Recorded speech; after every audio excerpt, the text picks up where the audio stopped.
Okay, so I hope you have enjoyed the movies and the presentation. Now there is the most difficult part for us to answer your question. I hope a lot of, let's say, ideas or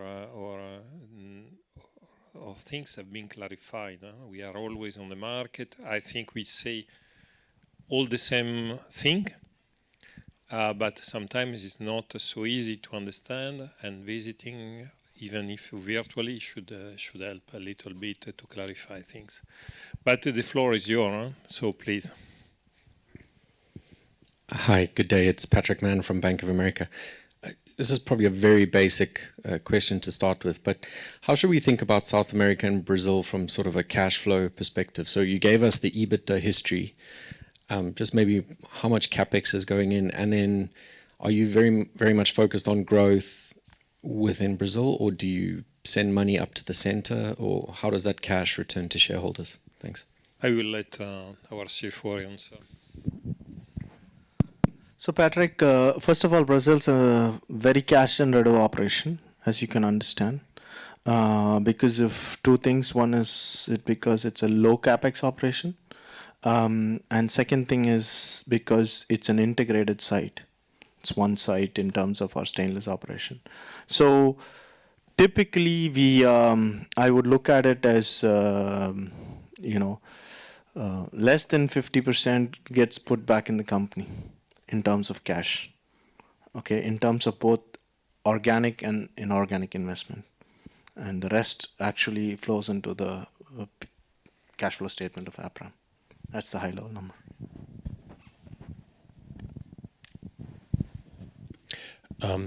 Yeah, hi, it's Bastian Zanarwitz here from Deutsche Bank. My first question is just also on the strategy. I guess you've been talking about your strategy here. It seems to be like a lot of single and small projects, and I think you refer to most of them as being pretty capital light. Can you give us maybe some color on the capex needs overall and how we in particular should be expecting your capex cycle to phase over the next couple of years? I think we've been going through this phase where we've seen capex at very high levels at 300, 250 million over the last 2 years. Now you're coming off to like 150. Is this sort of a level where we should be expecting you for the next couple of years, or is there actually a chance where the capex could actually bump up again to a much higher level than that? That's my first question. So I think that you have to take as first answer the fact that we have a typical level of maintenance capex, which is in the range of 110, 120, depends on the activity. Plus, we need some money for the CO2 story. So it is very small at the global scale, but still in a range of between 15 to 25 million, depending on the year. Then you see our policy. Our policy is to be a reasonable actor and investor. First, we need to find the good story and the good investment. And part of what Sud has explained is that we very much care about return on capital invested. Okay? So this is the first point. And second, we want to maintain a level of company with nearly zero debt. You know that our debt is only some working capital. And keeping that means that we adapt the level of investment at the level of the cycle. Okay? The less cycle we will be, the easier will be to answer to your question. Now we are a very cyclical industry, and so you have seen a high level of capex and even share buyback in the past years when the cycle was very high. You have seen in 2023 a more reasonable level of investment, and it will be reasonable from what we see today in 2024. Then cycle that I'm confident that we will come back. In the meantime, we are studying so many other opportunities that will grow Aperam and make Aperam even bigger. Thanks, Tim. Then maybe one more question for Fred on the Brazilian market. So can you maybe give us a bit of an update on what's really going on there? What are the demand dynamics near term? Because I guess the Brazilian market has always been a very exciting one when we looked at the I think consumption per capita, but that's obviously been for a very long time. I guess there was certainly some underlying structural growth, but what are you seeing near term? And then also maybe just on the anti-dumping side, there's this ongoing anti-dumping case. Is there any color or update you got for us at this front? Yeah, let me start from the market growth. If we look at Brazil in the long run, in the past, the consumption of stainless has always grew more than twice the GDP, not more, around twice GDP.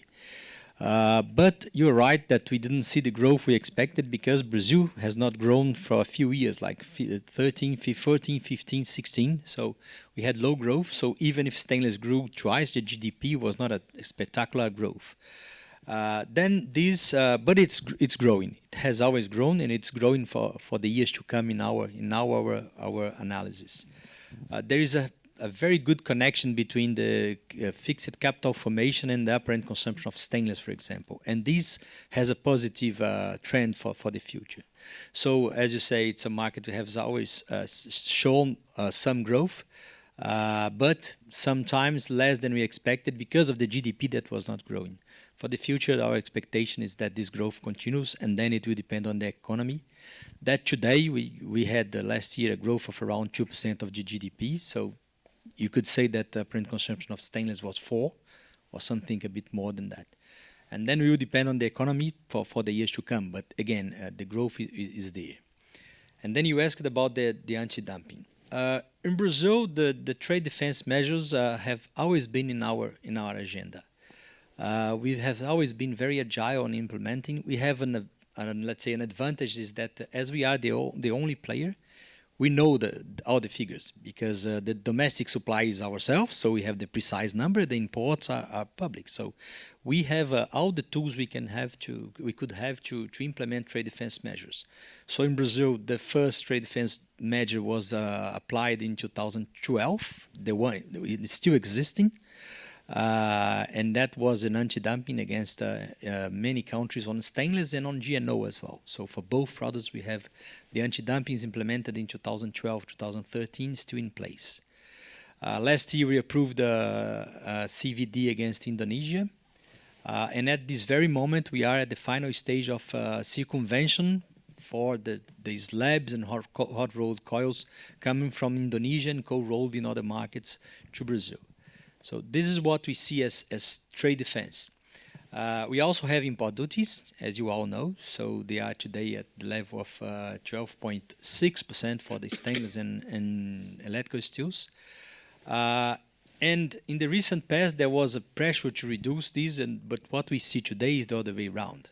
So no one talks about reduction, as now we have United States with the Session 232, and we have in Europe also trade defense measures. So no one speaks about reduction in import duties. So answering your questions, we have measures that are there in place, some of them to be renewed, because as I said, they are from the beginning of the last decade. Some new ones to be increased with the circumvention, and the import duties that shouldn't change. So that's what we see. Or if they would change, for me, they would change to the upside. So they wouldn't be reduced. Do you have any expectations on the timing for the circumvention? Short term, still for sure, still this year. Hi, I'm Yanis Masvoulas from Morgan Stanley. Thank you very much for the very interesting presentation.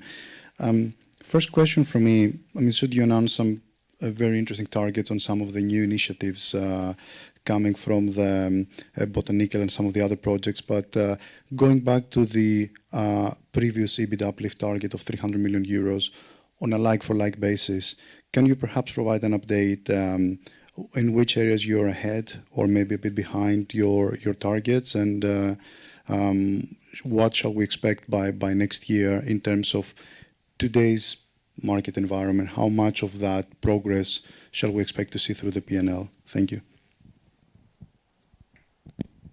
So, Yanis, Tim spoke about it in his first slide, and I confirm that first of all, we are on target to, on a like-for-like basis, to reach the 300 million. And Tim also actually showed the delta coming from the volumes and the prices, right? So that's the market. That's a number. Any given day, you can look at CRU numbers and utilization assumptions, and you can model what that effect is going to be. But in terms of leadership journey, is defined as self-help, what we can go out and do ourselves without any help from the market. And based on that self-help measures, all divisions, we set targets. We said we'll do disintermediation. We said we'll go into higher mixes in our alloys business, in our stainless businesses. We said our recycling will contribute more, right, because of the acquisition. Those were the main targets to reach the 300 million. Everybody is performing on or better than targets, right? The headwinds have been, of course, energy costs, demand, and last year was the valuation effect of the windfall, right? But those are the things. So, yeah, in terms of the 300 million, I see no deviation from any businesses. Recycling has overperformed because, remember, we said our contribution has been over the cycle 55 million, right? So that's something you have to keep in mind when you discuss over the cycle, because the 300 million is over the cycle target. That's very clear. Thank you so much. And the second question is going back to CBAM.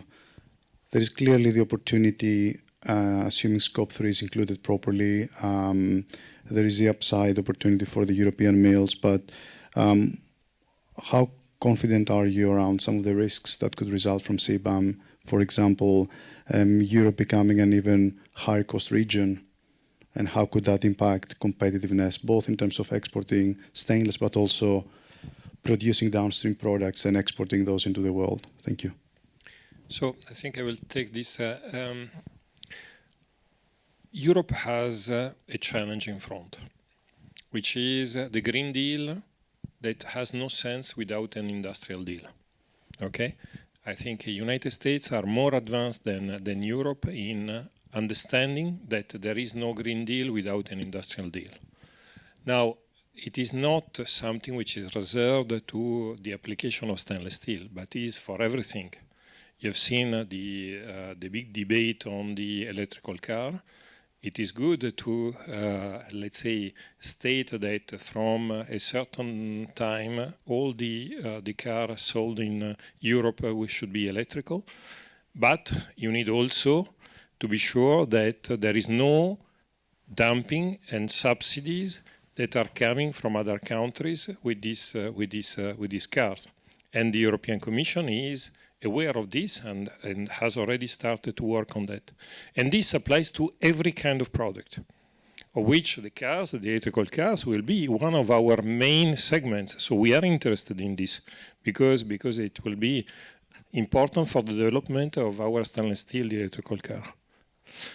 So I think it's a general problem of Europe. I'm confident that Europe, even if it's slow, will take care of it and will not allow our industry to go away. Because in any case, if the European industry will be transferred to, I don't know, Asia, nothing will change with the planet.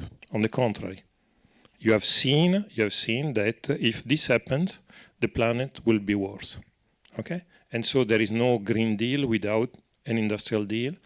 Maybe Europe is low, but I'm confident that this will come. Hi, this is Tristan Gresser from BNP Paribas Exane. I'm there. One question on Brazil. I think you mentioned you want to grow capacity there.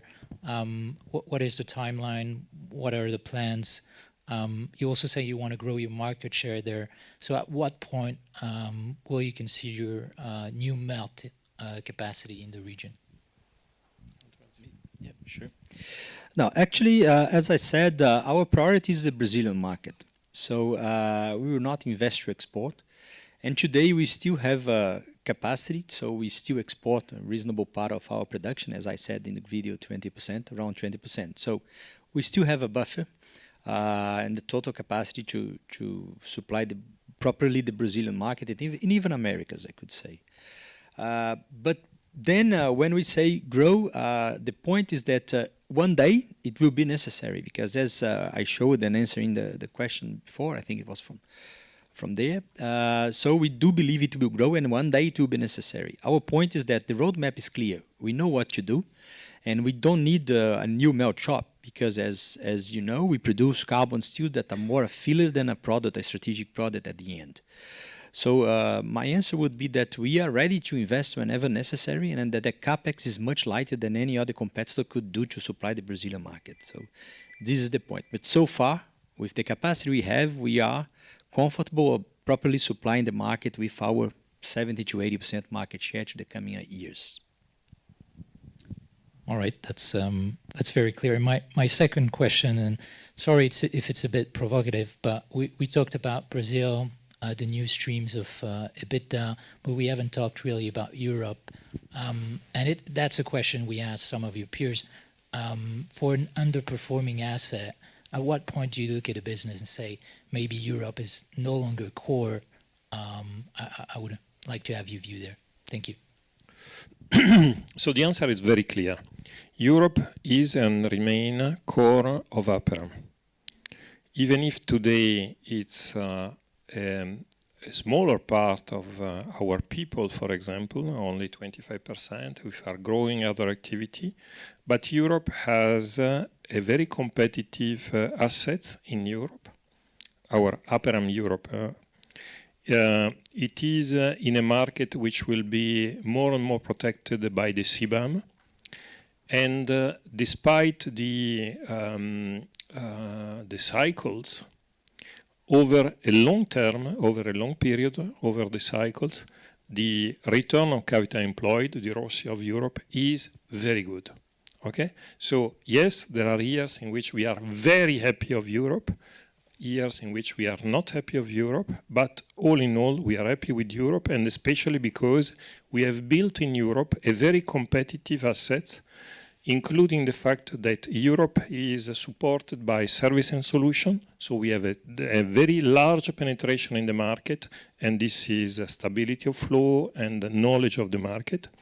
And we have Aperam Recycling, which is we are the unique one integrated and that can leverage on synergy in the market. So having the best competitive position in one market, it's something that will last, and there is nobody who can challenge this position in the future, because these assets are not available for others.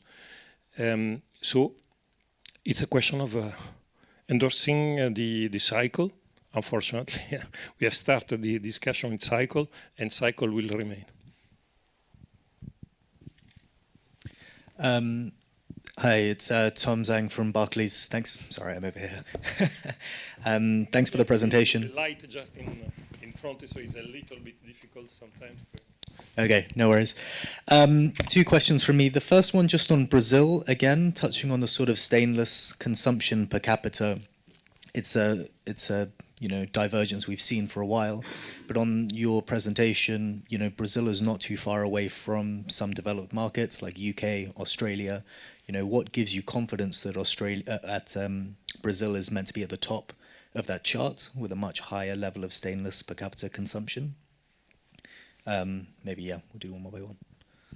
No, I think being at the top is very, very long term. We are coming from less than 2 kilos per person, while we have Japan, Italy at 18. So this will take decades. But what we believe is that it should grow faster in a developing country as Brazil. We cannot compare the Brazilian economy with UK or some others you may mention, economies that are based in services, while Brazil is the industry, the economy is based on segments that do consume steel and stainless in particular. So the agriculture business in Brazil is a big consumer of stainless and growing consumer of stainless. So I think when you look at a developed country in which services are growing faster than anything else, I don't see the stainless growing as fast as it would grow in Brazil. And we do have, because it's important also to say that we have an organic growth of the apparent consumption per capita. That will happen because in Brazil, if you look at today, the number of fridges per inhabitant, the number of houses per person, this is much less than in a developed country. So when this catch-up will happen, so there will be a natural increase in apparent consumption. But we also have another part that is boosted from us by ourselves. So we develop applications like the ones you saw with Fendu, the use of stainless in concrete mixers, the use of stainless in applications that before were carbon, were plastic. This is growing very fast. So I would say we have a part in Brazil that whenever you look at the economy or the segments that will grow, we see that it will grow, the stainless, and we have our efforts in which we measure and we put targets of growth that would be above this level. Got it. Thank you. And then just another one on sort of the cycle, or in your presentation, Tim, you sort of showed the recycling and renewable cycle overlaid against the stainless cycle, and you were saying the peaks and troughs are the same, not the same magnitude. I mean, they come, they're pro-cyclical. But obviously with how earnings have developed with recycling renewables, as you were saying, Sud, they've offset to a large extent stainless Europe in the last year. So how do you sort of see that developing in the future? Is this just a one-off, really good year for recycling renewables? It goes back towards a more mid-cycle number? Or do you think they're actually more sort of acyclical or, counter-cyclical, the earnings between recycling and stainless? So it will not be fundamentally counter-cyclical because you understand that we are in the same area. When you are recycling scrap, so you are collecting, and if the volumes are lower, you have an effect on volumes which is lower. So 2023 has been a low, let's say, year of even for recycling, which leads to the consideration that if it's been profitable at this extent, means that the resilience is much higher to cycle than in the rest. And for the other components of Aperam recycling and renewables, but forest will always be, let's say, stable. We have a cost base which is reals. We have a productivity which is unbeatable. Nobody can have the same productivity. We have done extensive benchmark. We have, let's say, the best second competitor is using eucalyptus, which we have sold them as a seedlings. So there is no doubt that the performance of bioenergy will continue to grow, and on top they are producing new products which were not existing before. So these are typically non-cycle industries. Then you have alloys. Alloys have a cycle. But first of all, it's counter-cycle, or at least it is depending on things which are completely different from the commodity business as stainless steel, okay? Can be different. And second, the history of alloys explains that alloys is a unit based on innovation, okay? Our cycle are mostly linked to the fact that every 10 years, 30% of the products we have are not existing anymore. So we have a continual renewal of products, and we continue to have products growing, reaching a maturity, so decreasing then, and so there can be a cycle going down and again. Okay. Now we are developing so much. You have seen our new plant in India. So for the moment, we are not putting any virtual, let's say, visit, but in the future we will do, because it is an amazing application. Thanks. Hi, sorry. Maxime Koch from Odo. So 2 questions on my side on Brazil, because it's the topic of the day. So the first one is actually on the SNS business. I think you're quite underrepresented in that area in Brazil, and that's in contrast to Europe, where it's a strong competitive advantage. So how come is it? I mean, this business is not that developed in Brazil, or is there any plans to change that? So that would be my first question. So sometimes it's historical. And you have a certain level of, let's say, link with your historical customers, and so you keep your historical customers. Service and solution was an activity which was developed in the year 2000, but was really poor in the sense that the facilities of the service center when I arrived there was the worst in the world.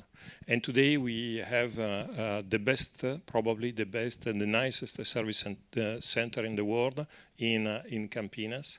You see, externally is all stainless steel, and so and internally is the perfect layout and competitiveness of the machinery. So we have developed, but not at the extent of Europe. Also because the problems is different. In Europe, the problem is that the market has been highly penetrated by imports, and being with SNS was a way to not to compete in our segments with the imports, okay, which are typically entering by the independent distributors. In Brazil, the independent distributors are buying in very large majority by us. So there is not the same sense of urgency and sense of the economics. Okay, and second one is on, I think you highlighted that around 20-25% of Brazilian production was going overseas, was exported. Can you talk us more about the export market? Is it the US? Is it the rest of Latin America? And don't you see this segment as a bit at risk, given that you have so much overcapacity in Asia, and that could obviously wipe you out in the long term of this market? Well, we do have a mixed strategy for exports for obvious reasons, what you exactly said. So I wouldn't supply 3 or 4 2mm to Indonesia. It doesn't make any sense. So what we export today is more on Americas. The majority is exported to Americas. And then answering your question, isn't it a risk because of the Asians? Of course, I don't have in Latin America the advantage or in the United States, the advantages I showed in my cost curve here. No, I don't have the same. But it's not zero neither. So I have logistic advantages. I have traditional customers for which I supply for decades already that prefer to buying from us. Let's say in Latin America and in the United States, we have the Session 232. So what we are exporting there is normally what is within our quota. That again, we see no chance that is reduced. And if you ask me what would happen, eventually an upside, an increase in our quotas, because we have never been a threat to the American industry in terms of security. That was the reason for the Session 232. So, and then I said, Americas is majority, so no risk United States. They are blocked with the Session 232, I'm not. And in the South America, we have the logistic advantage I said. So a big part of it I ship by truck, so it cannot be compared lead time, risks, and Forex risks with my Asian competitors. And then I do export a bit for other markets, but then it would be very niche, so in which I don't see the Asian competitors playing there. So it's less commodity grades or something to complement Europe whenever necessary.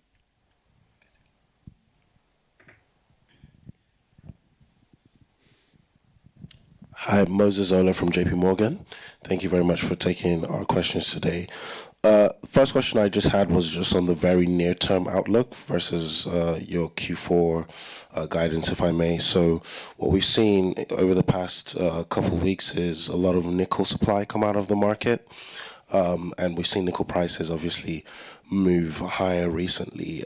In terms of just expectations to raw material prices, obviously scrap pricing has moved higher as well.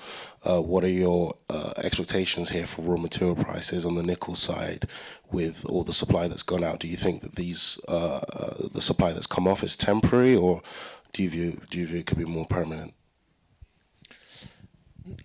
Cyclical are always there, even in the supply and demand of scrap. So it's a temporary, let's say, up and down and balance between supply and demand.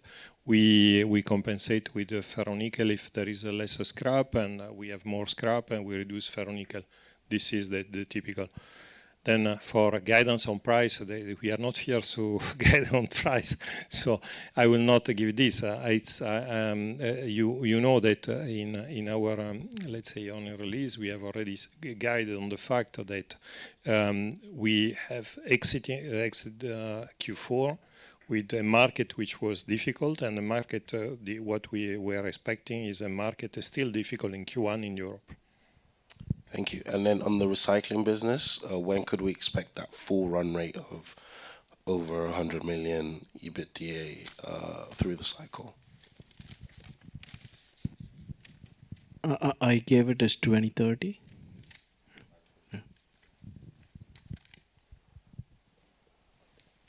Good afternoon, Sten de Meester, ING. Two questions. The first one is on your M&A preferences. Can you talk a bit about which areas do you see the more potential? I'm assuming alloys and recycling, and what type of transaction, bolt-ons like ELG, or would you consider some larger scale M&A? The second one is on Botanical, maybe a footnote, but have you secured land agreement with owners to back those EBITDA growth targets, or how do the economics work? Do you buy the land? Do you lease the land? Can you talk a bit about that? Thank you. Okay, for M&A, I will say that our preference is always on three aspects. The first aspect is there should be synergy or a very and solid good reason to do an M&A. We have done only one M&A last year, was on the forest. We have done 2 years ago was ELG, and we will always proceed with the logic that is linked to our business model and what you have seen, and our business as a producer of stainless steel, electrical steel, and a very much integrated producer in the circular economy and the sustainability. The second is should have also economic sense.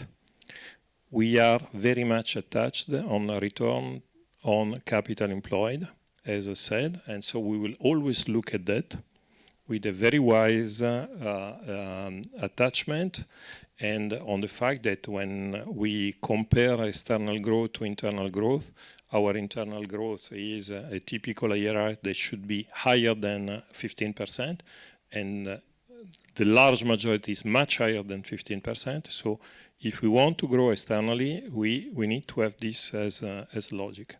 And the third one is also that we want to keep let's say, a solid balance sheet.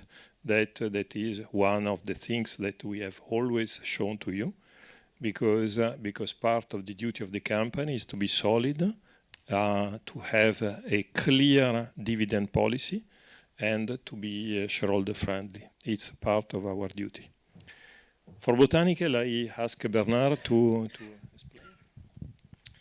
Well, I would say that for Botanical, there is not a predefined model that we are running through. Botanical is a business that we will perform in many different places in the world, and so we look at the local situation and we will adopt the best model or the best approach vis-à-vis the local situation that we encounter.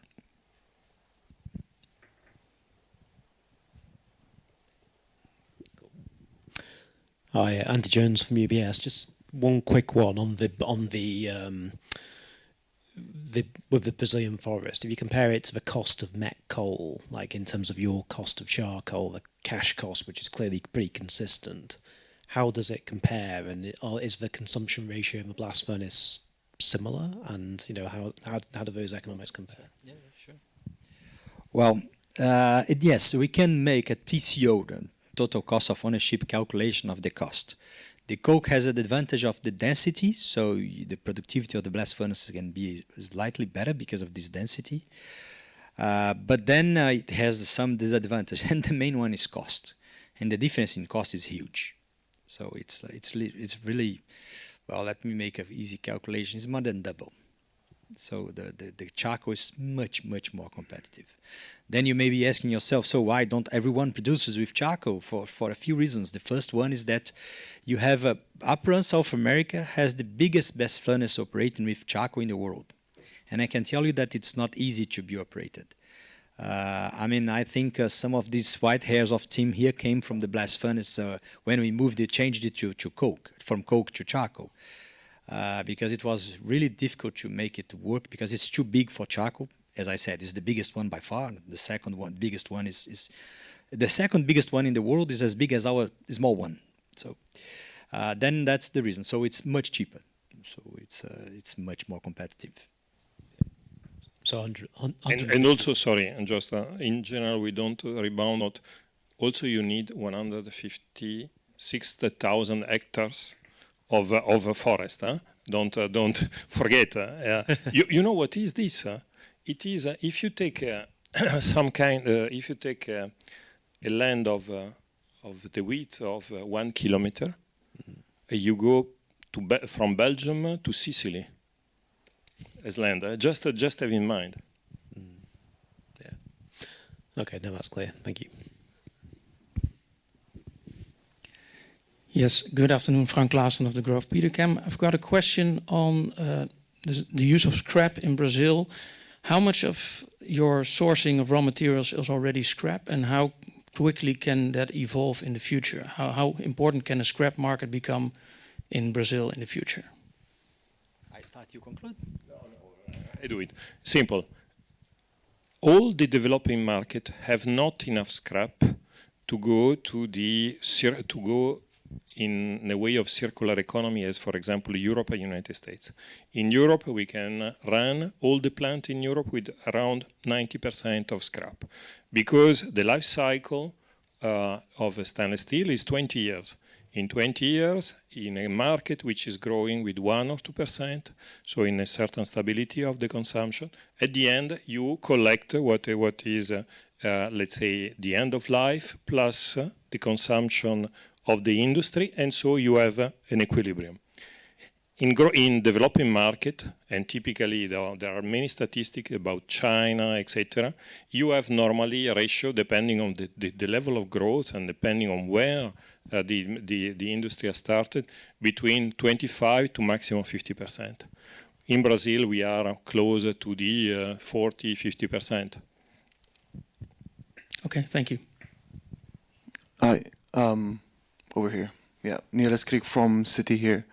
I just have a quick question on the botanical. You mentioned that you guys are expecting a double-digit EBITDA improvement from botanical.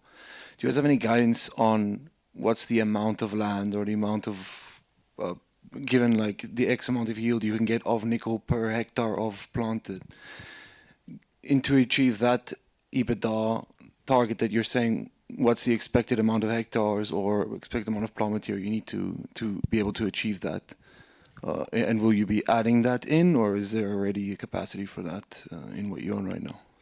No, so like I explained, that came in my third part, which is the upside of carbon, right? So we were talking about that. That low double-digit EBITDA came from what we expect as nickel value from what Bena has shown as the ramp-up, calculated compared to today what we buy as primary raw material, right? So as he has explained before, it's in a pilot phase. It's a working pilot. I mean, the discussions, and that's why I put in my chart, the capex depends on the growth ramp up.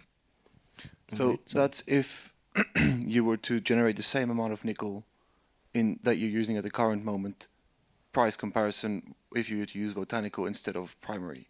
So, okay. And then in order to achieve the current nickel, do you know how much? Yeah. So basically, in Europe, for example, let's say we have an average of 90% scrap and other parts. Then Bena has shown 5 different sources or 4 different sources, right? Recycling, primary scrap, Resico, and botanical. So, and then we make an allocation currently where the nickel will come from, and one of that is botanical, and from that. Okay, that's clear. Thank you. Yep. Yes, hi, it's Tristan from BNP Paribas again. Just a quick follow-up on the sustainability and the CO2 cuts presentation you made.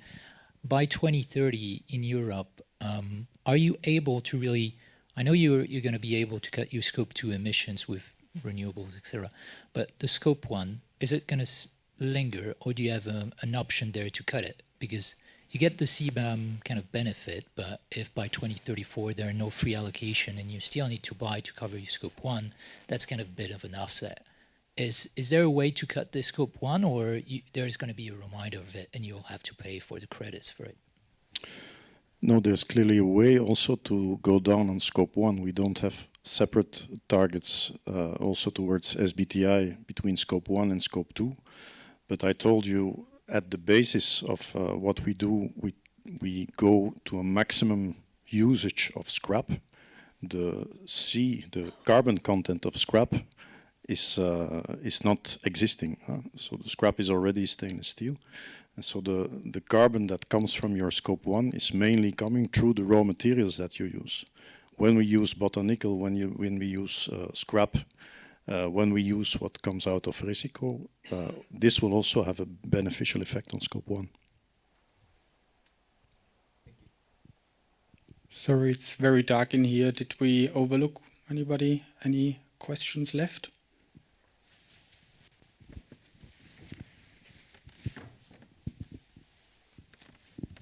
Thank you. Just Yanis Masvoulas again from Morgan Stanley. Just one more question. You showed a very interesting chart with a cost curve. I think that was just for Aperam Brazil on a landed basis. Where would Europe sit on that cost curve? Similar, in the sense that landed basis without circumvention will be exactly the same. So in Europe we have a very competitive asset, as I said and I repeat, including the fact that we have a strong support from Aperam Recycling with the synergy and a service and solution. Then against all the countries like Indonesia, China, etc., we have a strong protection, anti-dumping, anti-subsidies. So the large majority of the producer countries which have the use to dump, this is covered. The only thing that still is in construction with the Commission is the circumvention. So there are countries which are circumventing. What is circumvention? Is you buy, for example, hot bands which have anti-dumping, anti-subsidy coming from Indonesia, and then you do a light transformation in, I don't know, in Thailand or in Turkey, and with this you go to Europe. This is typically circumvention, because you are not paying the duty which are generated by the protection of raw material, by the subsidy, etc. on raw material, trying to, let's say, sell something which is different from the origin. Okay, this has been already treated by the Commission with the anti-circumvention against Turkey for hot rolled, and now we have other 3 files for the cold rolled. Very clear, thank you. Yeah, Maxime from Odo, last one on my side. So the word Tesla has not yet been pronounced, and yet I'm quite tempted to ask a question given how, I mean, it could be a real game changer for you and the rest of the industry. So as far as I know, the first Cybertrucks have been delivered in November. Unless I'm wrong, they were made of stainless steel, and unless I'm wrong, they were made of your stainless steel. So is there anything more you can say at this stage on this contract and how we should think about it for your future earnings power? Yeah. So unfortunately, we are linked to an NDA. And so we cannot disclose any more information about this. You have a lot of information if you look at the site of Department of Commerce, because they have published everything, so you know the sites, you know everything. What I can say is that stainless steel is a fantastic product. Since many years, it could have been used for the white for the body in white of the cars. Why we don't use in the cars? Because this industry is dominated by 2 big players, which are carbon steel and aluminum. They are much bigger than us. the way of managing, for example, stamping carbon or aluminum is much easier than stainless steel. Okay, and this has been the fact that the automotive industry, which is very conservative, has always looked at the solution as it they were the only solution for carbon steel and aluminum. But now with the electrical car, there is hope that people are changing a little bit mindset, and this is happening in particular, for example, in the battery case. Okay, in battery case, stainless steel has a solution which are by far efficient, lighter, with higher volumes and cheaper. And this is something that the electrical vehicle producer are really looking at, and it will be a game changer for stainless steel. But also in body in white, there could be, let's see the experiment of Cybertruck, and when it will be larger in the market, maybe somebody else. But you know, there are a lot of applications that you cannot imagine. Even you have seen the SpaceX is now in stainless steel. Okay, it's fantastic. Who has ever imagined that in the past, that instead of using carbon fiber or titanium, you can do a rocket going in the future to Mars with stainless steel? And indeed, stainless steel is the product which has the highest potential for this kind of sector. Okay, appreciate it. Just one final, sorry, me again. Just on the targets, just to clarify, the 90 million, or let's say the doubling of EBITDA for recycling renewables, is that just upside from carbon, or is that everything? Because I guess you've specified that some of scrap recycling, recycle, bioenergy or growth, that's within, you know, new value streams, and then there's upside of carbon. That 90 million target, that's for everything together? And then if you could give just a bit of color on the timing of when that flows through, because you said, you know, 40 million improvement will come within Leadership Journey 5, so I guess that's 2025, and then the rest comes later, just sort of phasing. So it's so the 40 million, you see this one of the 4 use cases which drive that 40 million has come from aerospace recycling, right? So that's your answer, and that's the delta. So we've said over the cycle average of 55 for recycling to start with, right? Then for 2025, I've given 40 million, out of which recycling, aerospace recycling is one of the parts. And the growth, so in terms of numbers, 100 minus 45 is 45, right, till end of 2030. And part of that will come in Leadership Journey 5. So that's the math. So I think it's, you have enough colors to work that out. Okay, thanks.